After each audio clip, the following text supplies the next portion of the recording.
रक्षा करना।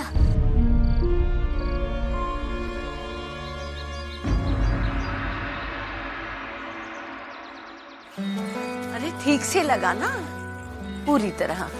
आजी साहब, ये सब हमें और कितनी बार लगाया जाएगा? जब तक हमारी मनु अपने ससुराल नहीं चली जाती। आजी साहब, ये सब हमें अच्छा नहीं लगता। आप सब लोग तो कहते हैं कि मैं रानी बनूंगी, परंतु एक रानी के हाथ में तो तलवार होनी चाहिए। क्या?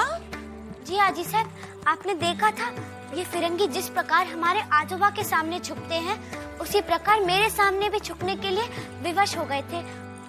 नहीं नहीं बेटा, ये तीर तलवार तो राजाओं को शोभा देते हैं। तुम तो रानी बनने जा रही हो। आजी साहब, रात ना मैंने एक सपना देखा था। क्या? जी आजी साहब, मैंने देखा कि झांसी नरेश अपने दीवान पर बैठे हैं और उनके सामने एक नर्तकी नृत्य कर रही है, और तभी एक बड़ा सा काला नाग उनकी तरफ धीरे धीरे बढ़ रहा था। और क्या? फिर? आजी साहब, उन्हें बिल्कुल पता नहीं था। फिर मैं चीख चीख कर उन्हें बताने की कोशिश कर रही थी, हट जाइए, सांप है, सांप है, परंतु मेरी आवाज उन तक पहुंच ही नहीं रही थी। और जैसे ही वो सांप उन्हें डसने जा रहा था कि मैं सपने से उठकर चीख पड़ी। इसका क्या अर्थ है आजी साहब? हाँ, कुछ नहीं बेटा, कुछ नहीं, सब शुभ होगा। और सुनो, मैंने तुमसे कहा था ना कि सोते वक्त अपना चाकू अपने तकिए के नीचे रख के सोना। रखा था तुमने? हाँ जी साहब, मैंने रखा था। रखा था? कोई बात नहीं बेटा, जब तुम रात को सो तो भगवान का नाम लेके सोना, इससे बुरे सपने नहीं आएंगे, समझी? जाओ बेटा, तुम हाथ मुंह धो लो, जाओ।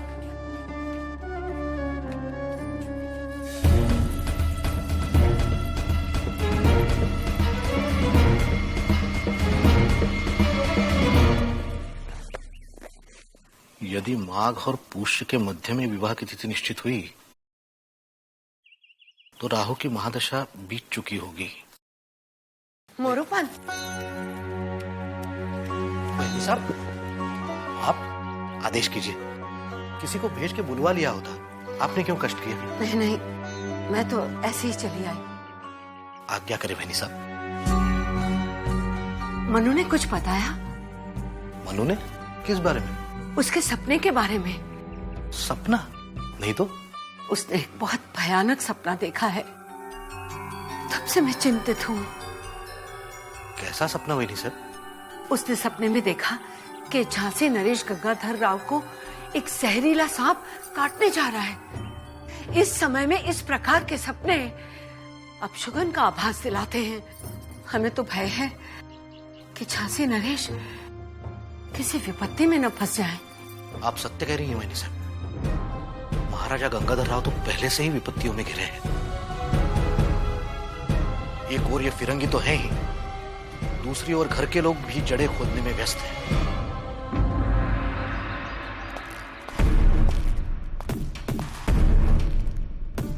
अम्मी जान, चाचा जान ने तख्त पे बैठने से पहले आप लोगों को घूर कर देखा था।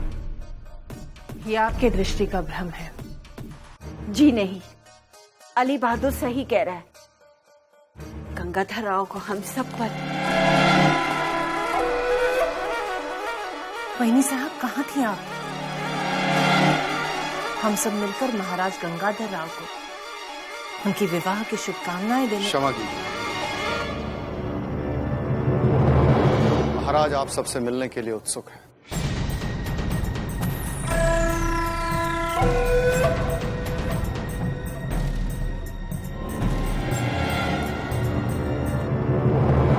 पहले आप।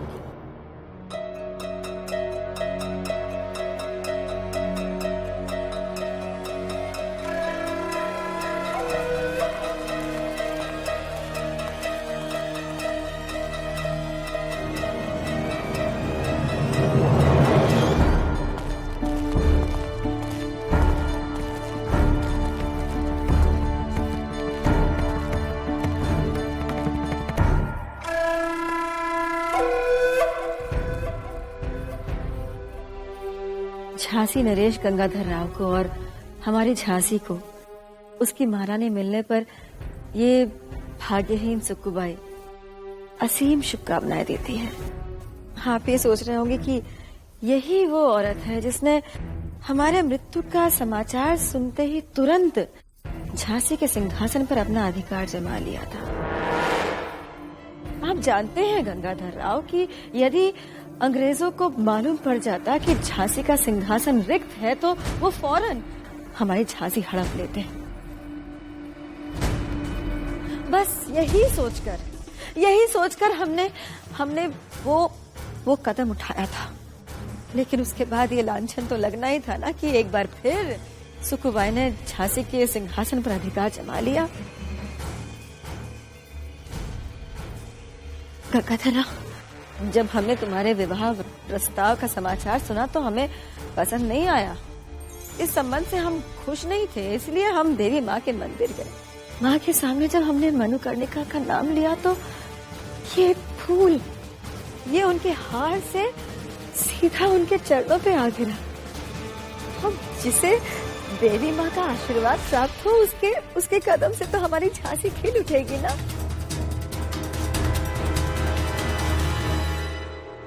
देवी माँ का ये आशीर्वाद स्वीकार करो गंगाधर राव।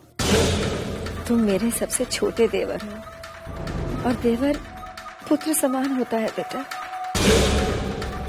अब यदि जी चाहे तो हमें क्षमा कर देना।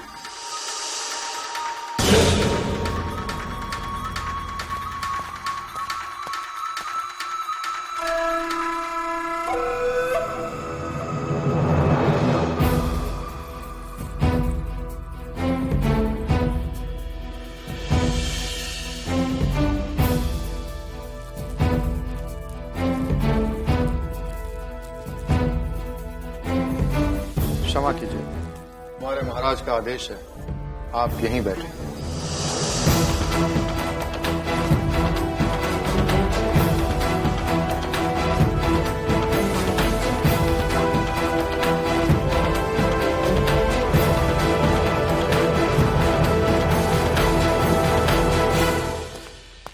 महाराज ने आपको याद किया है।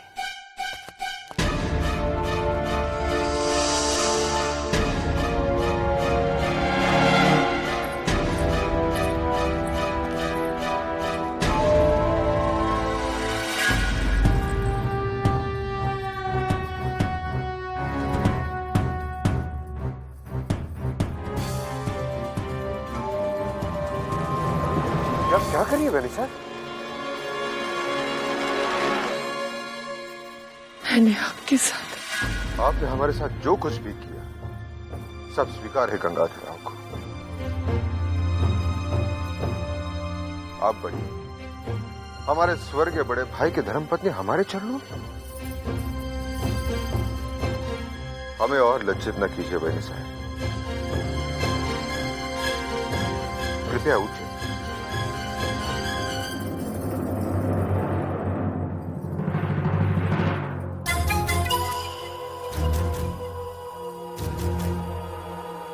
ये क्या है? ये झांसी के होने वाले वारिस के लिए रखा था, पर भगवान ने मुझ अभागन को कोई संतान नहीं दी। काश उस समय मैंने आपको अपनी संतान मान ली होती तो आज ये दिन तो मुझे देखना ना पड़ता।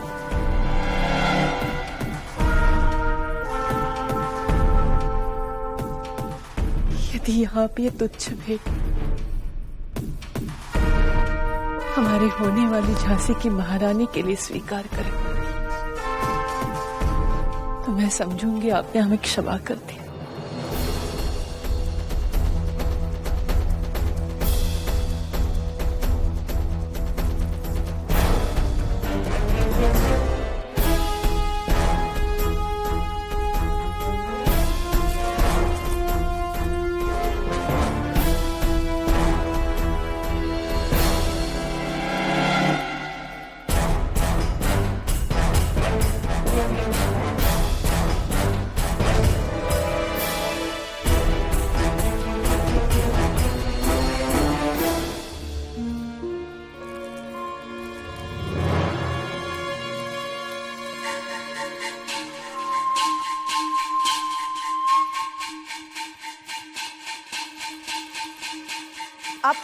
हाल है खस्ता हाली में, कुछ लकीरें हैं दस्ताए खाली में। आपको दुआ के सिवा और मैं दे भी क्या सकती? आप बहुत कुछ दे चुकी है लच्छा वैरी, और बहुत कुछ देना चाहती है। नहीं नहीं देवर हुजूर, हम तो आपको एक मशवरा जरूर दे सकते हैं। फरमाइए। ये रक्स, ये नज़में, ये गजलें कुछ समय के लिए आपको खुशी जरूर देंगी, लेकिन आपकी जिंदगी से बहुत कुछ छीन लेंगे।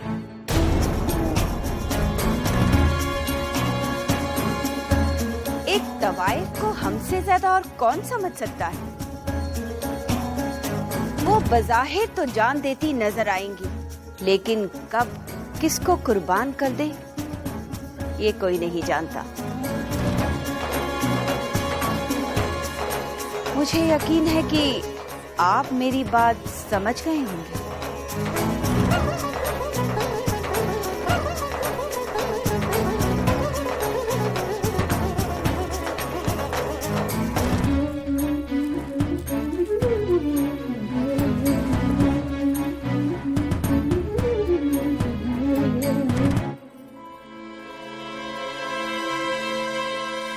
महाराज, बेगम मोतीबाई ने यह पत्र भेजा है।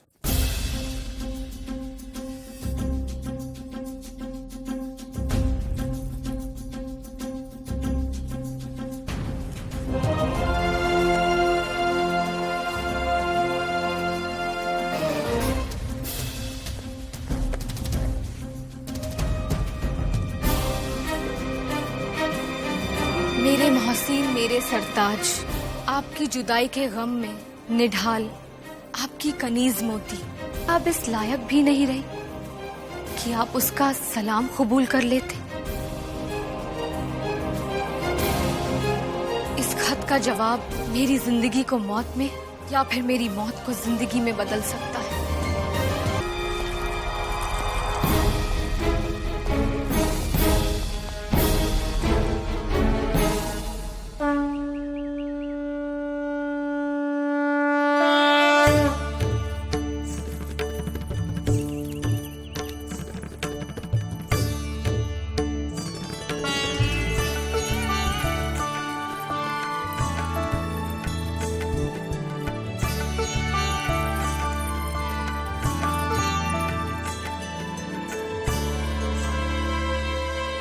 हे देवा, ये क्या? तुम लोगों ने अभी तक मनु को महावर नहीं लगाया। जानती हो, महावर लगाए बगैर सत्यनारायण की पूजा में नहीं बैठा जाता। जाओ जल्दी लगा के लाओ, जाओ।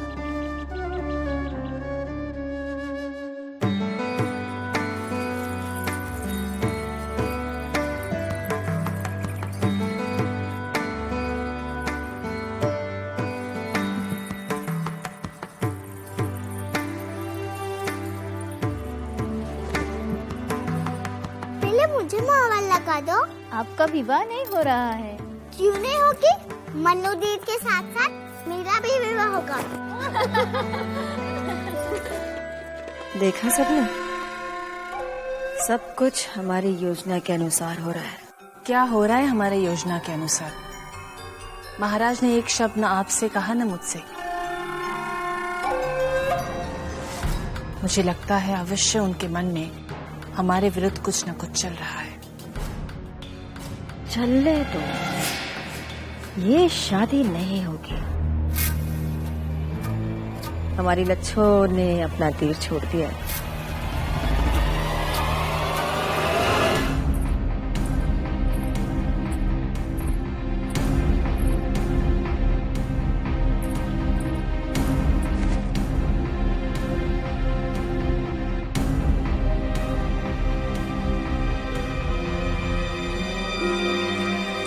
देखा तुमने, ये तो शुरुआत है, अंजाम खुद सोच लो क्या होगा।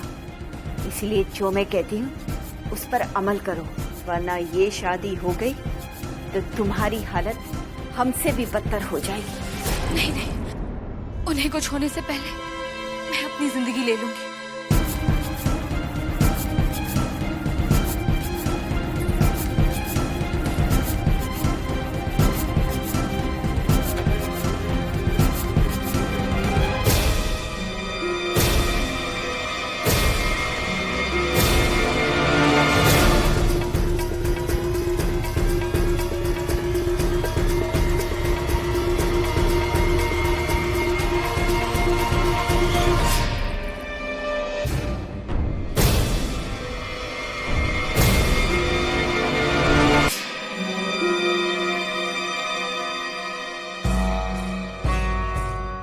इतनी नाराजगी कि कुछ पल भी हमारा इंतजार बर्दाश्त नहीं है आपको।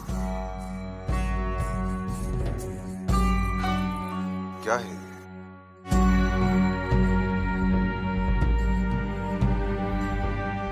अभी से इतना सारा महावर क्यों लगा रही हो? ये सब आपके सुहाग की रक्षा के लिए हो रहा है। क्या झांसी नरेश अपनी रक्षा स्वयं नहीं कर सकते? आपको चिंता मुक्त रहना चाहिए।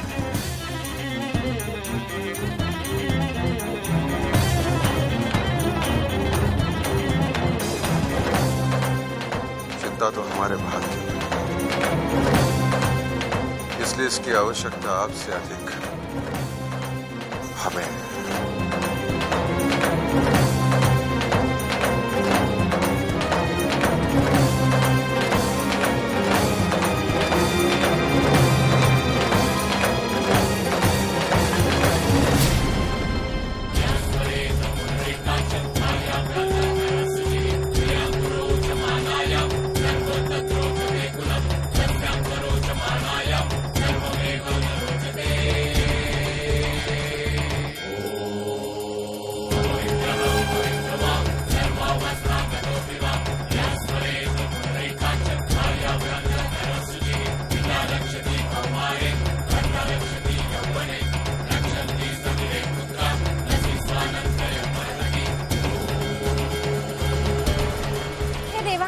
ये क्या किया?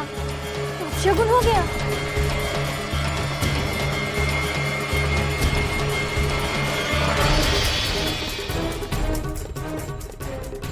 हे देवा, ये क्या कर दिया? जरा दृष्टि हटी नहीं कि तुम लोग कोई ना कोई अनिष्ट अवश्य करोगे। आजी साहब, इन्होंने जानबूझकर नहीं किया, ये तो गलती से इनके हाथ से गिर गया था। तू नहीं जानती बेटा, ऐसे संयोगी अपशकुन का संकेत देते हैं।